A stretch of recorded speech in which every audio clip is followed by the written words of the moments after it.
Good morning student. कैसे हो बेटा? मैं आशा करता हूँ कि आप घर पर अपना काम सर्दी में अच्छे ढंग से कर रहे होंगे। और आज नई साल है तो आप और आपके परिवार को नई साल की शुभकामनाएं।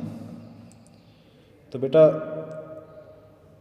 आज हम आपके जो है विधान पालिका अर्थात लेजिस्लेचर के बारे में डिस्कस करेंगे। ये आपकी विधान पालिका, कार्यपालिका और न्यायपालिका, इसके मेन जो पॉइंट्स हैं वो आपको डिस्क्राइब कर देते हैं। तो देखिए, विधान पालिका भारतीय संघ आत्मक व्यवस्था जो है कैसे इसको अपनाया गया और कैसे इसमें इसको लागू किया गया। तो देखिए, भारत में संघात्मक शासन प्रणाली को अपना गया है कि भारत एक संघ है। संघ कैसे है कि भारत में बहुत सारे जो राज्य हैं और राज्यों से मिलकर एक संघ बनता है। और हमारे कॉन्स्टिट्यूशन में बताया भी गया है कि भारत के अनुच्छेद 1 के अनुसार भारत में राज्यों का संघ घोषित किया गया है। भारतीय संघ में 28 राज्य और 8 संघीय प्रदेश सम्मिलित हैं। संविधान के अंतर्गत केंद्र और राज्यों की शक्तियों का विभाजन किया गया है। देखिए, कुछ शक्तियां हैं वो केंद्र सरकार के पास हैं, कुछ शक्तियां हैं वो राज्य सरकार के पास हैं। तो भारतीय संघात्मक व्यवस्था केंद्र की ओर झुकी हुई है। मोस्टली जो पावर, जो वीटो पावर जिसको हम कह सकते हैं, वो केंद्र सरकार के पास होती है। अब है संघीय संसद। वो कैसे है कि हमारी जो संसद है वो संघीय है, क्योंकि हमारे संसद जो है वो विभिन्न राज्यों से आने वाले जितने भी हमारे एमपीज हैं, मेंबर ऑफ पार्लियामेंट्स हैं, उनसे मिलकर बनी है। संविधान के अंतर्गत संघ की समस्त विधायक शक्तियाँ संसद में नहीं, तो सारी जितनी भी विधायक शक्तियाँ हैं वो पार्लियामेंट के पास होती हैं। आर्टिकल 79 के अनुसार संघीय संसद में राष्ट्रपति, राज्यसभा और लोकसभा सम्मिलित है। नेक्स्ट हमारा पॉइंट है लोकसभा। लोकसभा आपको पता है पार्लियामेंट। लोकसभा भारतीय संसद का प्रथम और निम्न सदन है। देखो, उच्च सदन राज्यसभा है और निम्न सदन लोकसभा है। लोकसभा को भंग किया जा सकता है, राज्यसभा को भंग नहीं किया जा सकता है।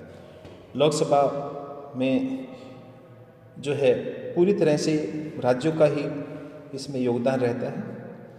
इसके निर्वाचित सदस्यों की अधिकतम संख्या 550 हो सकती है। वर्तमान में इसकी सदस्य संख्या 545 है, जिनमें से 543 सदस्य प्रत्यक्ष रूप से चुने जाते हैं, जबकि 2 सदस्य एंग्लो इंडियन समुदाय से राष्ट्रपति द्वारा मनोनीत किए जाते हैं। बेटा, हमारे कॉन्स्टिट्यूशन में 550 जो है अधिकतम लोकसभा मेंबर हो सकते हैं। इनकी सदस्य संख्या 545 है। अब आप सोचेंगे 545 कैसे? देखिए, हमारा देश जो है, हम जम्मू कश्मीर की जो पाक अधिकतर जम्मू जो कश्मीर है ना, उनकी हम 5 सीटें हैं ना, उनके लिए हमारी जो, क्योंकि वो हमारा ही क्षेत्र था पहले, तो उनके लिए हमने छोड़ रखी हैं। जब कभी हमारे देश में मिल जाएगा तो वहाँ 5 जो सीटें हैं उनकी बढ़ जाती हैं। राज्यसभा भारतीय संसद का ऊपरी सदन है। इसकी अधिकतम संख्या 250 हो सकती है। वर्तमान में राज्यसभा की सदस्य संख्या 245 है, जिसमें से 233 सदस्य 28 राज्यों और 4 संघीय क्षेत्रों का प्रतिनिधित्व करते हैं, जबकि 12 सदस्य है वो राष्ट्रपति मनोनीत करता है। अब है संसद की शक्तियाँ एवं कार्य। संसद की बहुत सारी शक्तियाँ हैं। विधायिक शक्तियाँ क्या हैं? देखिए, संघीय सूची में वर्णित सभी विषयों पर कानून बनाने की जो शक्ति है वो संसद के पास है। कुछ विशेष परिस्थितियों में राज्य सूची विषयों पर भी कानून निर्माण कर सकती है संसद।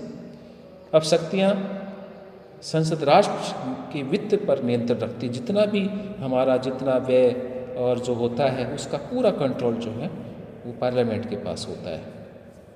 फिर एक कार्यपालिका पर नियंत्रण। पूरी तरह से हमारी कार्यपालिका है, हमारे जितने भी ब्यूरोक्रेट्स हैं, चाहिए उस पर सारा जो कंट्रोल रहता है वो हमारी क्या है, कार्यपालिका पर नियंत्रण पार्लियामेंट का होता है। न्यायिक शक्तियाँ, संसद राष्ट्रपति और उपराष्ट्रपति को पद से हटा सकती है उस पर कोई महाभियोग या अविश्वास प्रस्ताव पास करके। संविधान में संशोधन करने का कार्य भी पूरी तरह से लोकसभा का रहता है और संसद के दोनों सदनों के बीच जो संबंध है वो भी संवैधानिक रूप से लोकसभा और राज्यसभा के जो अपेक्षा श्रेष्ठ घोषित किया गया है। अब न्यायपालिका का अर्थ जो है आपको पता है कि सरकार के 3 प्रमुख अंग होते हैं, विधानपालिका, कार्यपालिका और न्यायपालिका। विधानपालिका तीनों अंगों में सबसे महत्वपूर्ण है क्योंकि कानून जो सारे इसमें बनते हैं। विधानपालिका का मुख्य अंग देश की परिस्थितियों के अनुसार आवश्यक कानूनों का निर्माण करना है और विधानपालिका कार्यपालिका पर भी नियंत्रण रखती है। भारतीय संसद भारतीय संविधान के अनुच्छेद 79 के अनुसार संघ के लिए एक संसद होगी जो राष्ट्रपति और दोनों सदनों राज्यसभा और लोकसभा पर से मिलकर बनती है। राज्यसभा ऊपरी सदन है और विधान जो पालिका में पार्लियामेंट है वो निम्न सदन माना जाता है। तो बेटा आज हम इतना ही करेंगे। मैं आशा करता हूँ कि ध्यानपूर्वक इसको सुनेंगे, आपने इसको सुना भी होगा और ये टॉपिक जो है आपको बुक में नोट करवाई रखा है। तो आगे का टॉपिक हम कल करेंगे। Thank you.